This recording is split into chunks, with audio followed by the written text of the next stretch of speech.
ഭാരതത്തിൽ സഹകരണത്തിന് സമ്പന്നമായ ചരിത്രമുണ്ട്. ലോകത്തിലെ ഏറ്റവും കൂടുതൽ സഹകരണ സംഘങ്ങൾ, ഏകദേശം 25%, ഭാരതത്തിലാണ്. പതിറ്റാണ്ടുകളായി രാജ്യത്തിന്റെ വികസനത്തിന്റെ അവിഭാജ്യ ഘടകമാണിത്.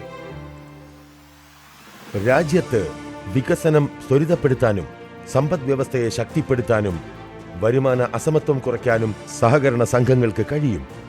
देश के कोने कोने में लोकतंत्र की एक सबसे बड़ी इकाई को मजबूत करने के लिए हमने अलग कोऑपरेटिव मंत्रालय बनाया और वो हमारी सहकारी संस्थाएं उसका जाल बिछा रहा है ताकि गरीब से गरीब की वहां सुनवाई हो, उसकी आवश्यकताओं की पूर्ति हो और वो भी राष्ट्र की विकास की योगदान में एक छोटी इकाई का हिस्सा बनकर के उसमें वो योगदान दे रखे. हमने सहकार से समृद्धि का रास्ता अपनाया है. പുതുതായി രൂപീകരിച്ച സഹകരണ മന്ത്രാലയം പ്രധാനമന്ത്രി ശ്രീ നരേന്ദ്രമോദിജിയുടെ സഹകരണത്തിലൂടെ അഭിവൃദ്ധി എന്ന കാഴ്ചപ്പാട് സാക്ഷാത്കരിക്കുന്നതിനായി ബഹുമാനപ്പെട്ട ആഭ്യന്തര സഹകരണ മന്ത്രി ശ്രീ അമിത് ഷായുടെ നേതൃത്വത്തിൽ 54ലധികം സംരംഭങ്ങൾ കൈക്കൊണ്ടിട്ടുണ്ട്. സഹകരണ സംഘങ്ങളെ സാങ്കേതികമായ പുരോഗതിയിലേക്ക് നയിക്കാനും കഴിവുറ്റതാക്കുന്നതിനും അവയുടെ പ്രവർത്തനം തയ്യാറാക്കുന്നതിനും മന്ത്രാലയം പല ചുവടുവയ്പ്പുകളും നടത്തി. ഈ ക്രമത്തിൽ 63,000 പാക്സ് കമ്പ്യൂട്ടർവൽക്കരിക്കുന്നു. കൂടാതെ ദേശീയ സഹകരണ ഡാറ്റാബേസിന്റെ നിർമ്മാണവും പൂർത്തീകരിച്ചു. അതിൽ രാജ്യത്തെ 8 ലക്ഷത്തോളം സഹകരണ സംഘങ്ങളെക്കുറിച്ചുള്ള വിവരങ്ങൾ ലഭ്യമാണ്. കേന്ദ്ര രജിസ്ട്രാർ ഓഫീസ് പൂർണ്ണമായും കമ്പ്യൂട്ടർവൽക്കരിക്കുകയും ചെയ്തു. मोदी जी के विजन में आज एक नया काम कोऑपरेटिव मंत्रालय ने शुरू किया है.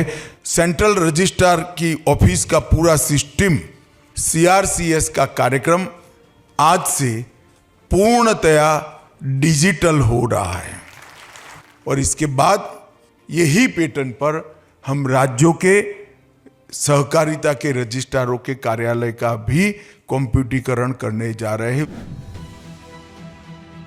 ഈ പരമ്പരയിൽ സഹകരണ മേഖലയ്ക്ക് സമ്പൂർണ്ണ ഡിജിറ്റൽ ഇക്കോസിസ്റ്റം സൃഷ്ടിക്കുന്നതിനായി എല്ലാ സംസ്ഥാനങ്ങളുടെയും കേന്ദ്രഭരണ പ്രദേശങ്ങളുടെയും രജിസ്ട്രാർ ഓഫീസുകൾ കമ്പ്യൂട്ടർവൽക്കരിക്കുന്നതിന് കേന്ദ്ര സർക്കാർ സ്പോൺസർ ചെയ്യുന്ന ഒരു പദ്ധതി തയ്യാറാക്കിയിട്ടുണ്ട്. സംസ്ഥാനങ്ങളിലെയും കേന്ദ്രഭരണ പ്രദേശങ്ങളിലെയും സഹകരണ സംഘങ്ങളുമായി ബന്ധപ്പെട്ട എല്ലാ സുപ്രധാന പ്രവർത്തനങ്ങൾക്കും ഒരു ഡിജിറ്റൽ പോർട്ടൽ സൃഷ്ടിക്കുക എന്നതാണ് ഈ പദ്ധതിയുടെ പ്രധാന ലക്ഷ്യം. ഇത് കാര്യക്ഷമതയും സുതാര്യതയും വർദ്ധിപ്പിക്കുകയും ഉത്തരവാദിത്വം വർദ്ധിപ്പിക്കുകയും ബിസിനസ് ചെയ്യുന്നത് എളുപ്പമാക്കുകയും ചെയ്യും. ഈ പോർട്ടൽ എല്ലാ സംസ്ഥാന കേന്ദ്രഭരണ പ്രദേശങ്ങളിലെയും സഹകരണ നിയമങ്ങൾക്കും ചട്ടങ്ങൾക്കും അനുസരിച്ചായിരിക്കും തയ്യാറാക്കുക.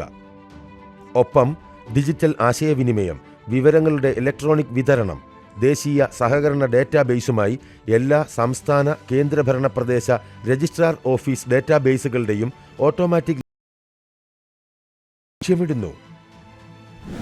ഈ ഡിജിറ്റൽ പോർട്ടലിൽ സഹകരണ സംഘങ്ങളുടെ രജിസ്ട്രേഷൻ, ബൈലോ ഭേദഗതി, റിട്ടേൺ ഫയലിംഗ്, ആശയവിനിമയം, തർക്കപരിഹാരം, ഓഡിറ്റ്, പരിശോധന, ലിക്വിഡേഷൻ, പരാതികൾ, തിരഞ്ഞെടുപ്പ്, അപ്പീലുകൾ, ആർബിട്രേഷൻ തുടങ്ങിയ പ്രവർത്തനങ്ങൾക്കുള്ള മോഡ്യൂളുകൾ ഉൾപ്പെടുന്നു.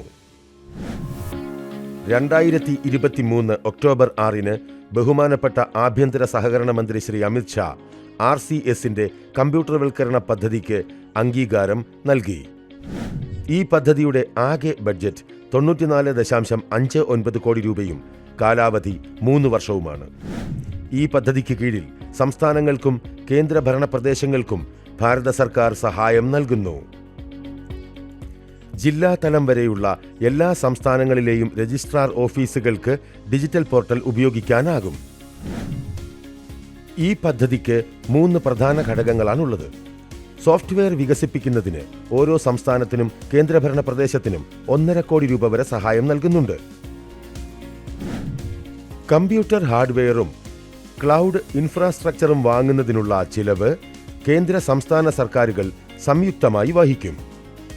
2 വർഷത്തേക്ക് സോഫ്റ്റ്വെയറിന്റെ അറ്റകുറ്റപ്പണികൾക്കും നവീകരണത്തിനുമുള്ള പിന്തുണയും നൽകും. അത് ഭാരത സർക്കാരും സംസ്ഥാന സർക്കാരും സംയുക്തമായി വഹിക്കും. RCSന്റെ കമ്പ്യൂട്ടർവൽക്കരണ പദ്ധതി രാജ്യത്തെ എല്ലാ സംസ്ഥാനങ്ങളിലെയും കേന്ദ്രഭരണ പ്രദേശങ്ങളിലെയും സഹകരണ സംഘങ്ങളുടെ രജിസ്ട്രാർ ഓഫീസിന്റെ പ്രവർത്തനവും കാര്യക്ഷമതയും മെച്ചപ്പെടുത്തും. സുതാര്യത മെച്ചപ്പെടുത്തുകയും പ്രവർത്തനത്തിൽ ഉത്തരവാദിത്വം വർദ്ധിപ്പിക്കുകയും അതുവഴി മുഴുവൻ സഹകരണ ഘടനയിലും ബിസിനസ് ചെയ്യുന്നത് എളുപ്പമാക്കുകയും ചെയ്യും.